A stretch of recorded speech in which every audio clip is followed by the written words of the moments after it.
नमस्कार, मैं श्यामगिरी। आज के कार्यक्रम में आप सभी दर्शकों का स्वागत है। दुनिया के हर देश में भारत का नाम खराब करने वाले पहले प्रधानमंत्री मोदी। यह बात हर जगह चर्चा का विषय है, क्योंकि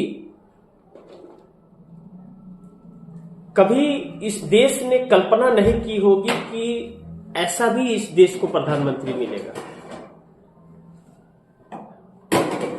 प्रधानमंत्री नरेंद्र मोदी ने कई उनके बयान हैं रिकॉर्ड में, जो विदेशों में जाकर के कहते थे कि अगले जन्म में हमने कोई पाप किया था, इसके लिए मैं भारत में जन्म लिया। भारत भी कोई देश है, यह मैं नहीं कह रहा हूं। हमारे देश के प्रधानमंत्री नरेंद्र मोदी ने कई देशों में जाकर के यह बात कही है।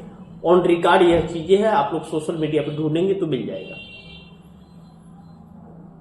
लेकिन अब यह कहने को यह देश मजबूर है कि इस देश का दुर्भाग्य है कि ऐसा व्यक्ति इस देश में जन्म लिया। सोचिए, क्योंकि किसी भी देश से संबंध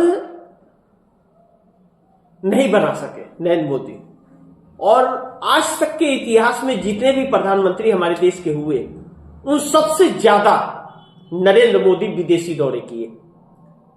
आप खुद याद कीजिए कि क्या पहलगाम के वक्त कोई देश हमारे साथ खड़ा हुआ? यहां तक कि नेपाल भी हुआ क्या हमारे साथ खड़ा? भूटान वह हुआ। यह छोटे देश जो किसी भी चीज में सक्षम नहीं है, वह दूसरे से आधारित है, हमारे साथ खड़े नहीं हुए। लेकिन अब तो भूटान बहुत अच्छा है, नेपाल बहुत अच्छा है, क्योंकि इन लोगों के पास विकल्प है। हमारे पास कोई विकल्प नहीं है, क्योंकि हमने रिश्ते खराब कर दिए।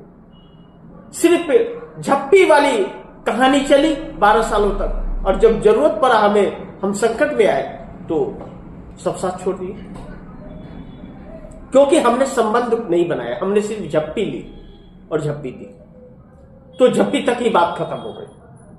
अब सवाल यह है कि इस देश का क्या होगा? बेरोजगारी बढ़ती जा रही है, महंगाई बढ़ती जा रही है, रुपया 91 को पार कर गया, कब 100 को पार कर जाएगा कोई नहीं जानता। शेयर मार्केट धड़ाम हो रहा है, मैन्युफैक्चरिंग सेक्टर तबाह है, आईटी सेक्टर तबाह है, और हर देश में डंका बजा बजा करके हम इतने ट्रिलियन डॉलर की इकोनॉमी कर करके अपने ऊपर टैरिफ लगवा बैठे, और तो है कुछ भी नहीं, सब झूठी बातें हैं कि हम इतने बड़े इकोनॉमी वाले हो गए, जीडीपी वाले हो गए। कुछ भी नहीं, सब हवा हवाई।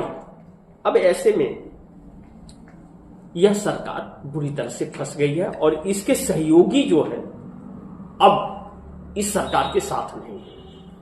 लेकिन राहुल गांधी हो या सोनिया गांधी, जिस तरह से मोदी सरकार पीछे पड़ी थी जेल में डालने के, क्यों पड़ी थी? क्योंकि अगर मोदी सरकार को कोई टक्कर दे सकता था या सत्ता से हटा सकता है, सत्ता से बेदखल कर सकता है, तो वह उसी शख्स में साहस है।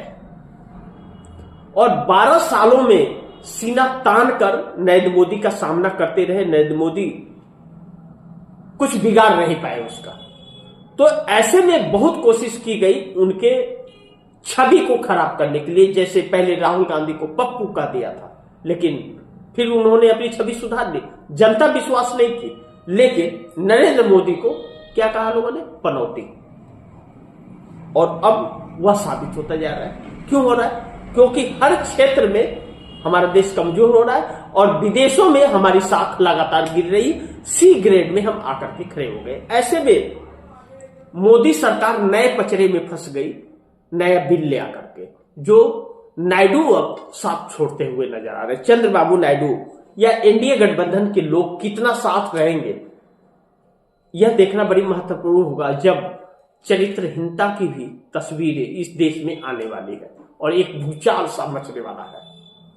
ऐसी परिस्थिति में बड़ी महत्वपूर्ण होगा देखना क्या होता है, नहीं होता है, यह वक्त बताएगा। लेकिन इस वक्त मोदी सरकार में सब कुछ ठीक ठाक नहीं है। बैठकों का दौर शुरू है और बार बार बैठकें हो रही हैं, सरकार हिली हुई है अंदर से, किस चीज के लिए हिली हुई है? क्या बहुमत खो बैठी है? जो नया कानून लाई है उसमें बहुमत नहीं जुटा पा रही है, उसमें सरकार गिरने का डर है? या फिर आरएसएस और भाजपा के लोग इस सरकार को गिराने के लिए काम कर रहे हैं?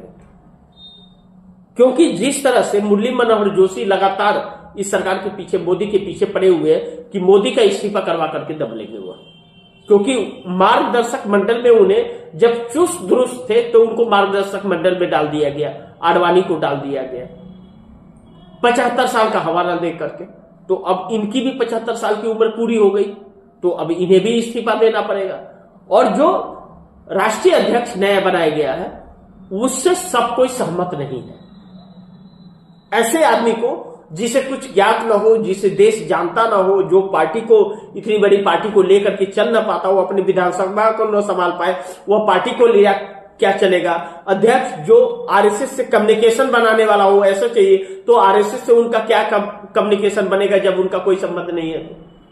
तो ऐसे में आरएसएस के हेडक्वार्टर में भी हलचल बड़ी तेज हो गई है और मोदी सरकार मुश्किल में फंस गई है। देखते हैं कि क्या होता है, वक्त बताएगा। लेकिन वक्त अब बहुत नजदीक है, उल्टी गिनती शुरू हो चली है। थोड़ा इंतजार कीजिए, एनडीए गठबंधन भी खत्म होने वाला है और यह सत्ता भी लग रहा है कि जाने वाली है। तो मिलते हैं अगली खबर के साथ। आप दर्शकों की क्या राय है, क्या सुझाव है, कमेंट बॉक्स में जरूर दीजिएगा। इस खबर को ज्यादा से ज्यादा शेयर कीजिएगा, अपने दोस्तों को भी कहिएगा आगे शेयर करें। आपने अगर चैनल को सब्सक्राइब नहीं किया, सब्सक्राइब कर लीजिए, फिर दोस्तों को भी कहिएगा चैनल को सब्सक्राइब करें। मिलते हैं अगली खबर के साथ, तब तक के लिए नमस्कार।